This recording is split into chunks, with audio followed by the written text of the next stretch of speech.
ও বেডা তোর জামাই দে সেরিগো সেন্ডের গন্ধ আইকা। অমাতারি অ তুই কও কি মুই দুনিয়াতে তোরে ছাড়া কাউরে চিনি? ও মনু তুই কি কানারে হাইকোর্ট দেখাও? পাশের বাড়ির ভাবি ঈদের কোলাকুলি করা শিখাইছে। আইস গো তোরে তো মুই খাইছি।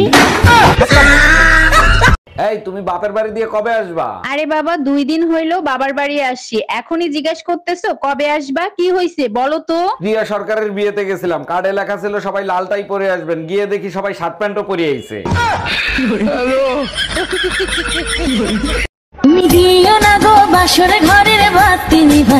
তাইলে কি লাইট জ্বালায় সবাইরে দেখায় বাসর ঘর করবি? এগুলো কি বলেন আপনি? আমার বুঝি শরম লাগে না? তাইলে লাইট বন্ধ করলে সমস্যাটা কোথায়? আমি বন্ধ ঘরে অন্ধকারে যাব মরিয়া।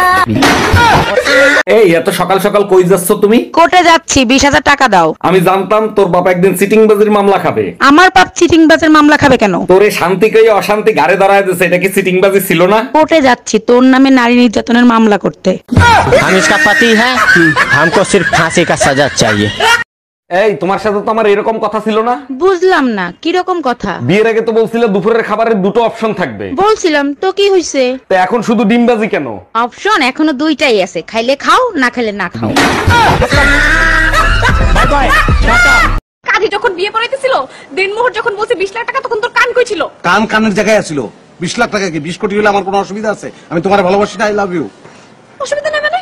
এখন ছাড়াছাড়ি হলে টাকা দিবি কোথা থেকে? টাকা দেবো কেন? আমি তো ছাড়ুমি না তোমারে।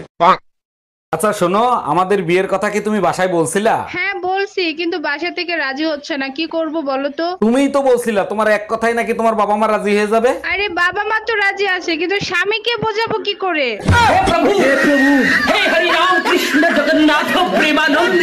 উফ, গরমে বাইরে থাকা যায়, পুরো মাথাই নষ্ট হয়ে গেছে। গরমে মাথা নিয়ে বাইরে গেছিলা কেন? ফ্রিজে রাইখা যাইতা, তাহলে আর নষ্ট হইতো না। দেখ তুই আমার চোখের সামনে দিয়ে সর, তা নাহলে আমার মেজাজ খারাপ হয়ে যাবে। তাহলে মেজাজটা দাও, ফ্রিজে রাইখা দিই, তাহলে আর খারাপ হবে না। ডাক্তার আমার বউয়ের রিপোর্ট আসছে, একটু দেখেন তো। সরি, আমাদের কিছু করার নাই, তার ব্রেন ক্যান্সার হইছে। বলেন কি? একটু ভালো করে দেখেন না। সে বড় জোর 15-20 দিন বাঁচবে। বারবার কেন জিজ্ঞেস করতেছেন? বারবার শুনলে কলিজাটা জুড়াইয়া যায়। আরে আমার মতো বউ পাইছো, এ তো তোমার 14 গোষ্ঠীর কপাল। আরে না, ছোটবেলা ভাদ্র মাসে কুত্তার গায়ে ইট মেরে আলাদা করে দিতাম, তুমি হলে সেই পাপের ফল। যেমন কর্ম তেমন ফল। এর পরের জন্মে তুমি কুত্তা হবা, আর ওরা ইট মেরে তোমারে আলাদা করবে। এই শোনো, আমি আরেকটা বিয়ে করতে চাই, তোমার অনুমতি লাগবে। তোমার খুশির জন্য আমি সব করতে রাজি। তুমি কাগজ নিয়ে আসো, আমি সই করে দিচ্ছি। তোমার মতো বউ পেয়ে সত্যি আমি ধন্য। আচ্ছা শোনো, সেকেন্ড হ্যান্ড পিস্তল কি 8-10 হাজার টাকায় পাওয়া যাবে?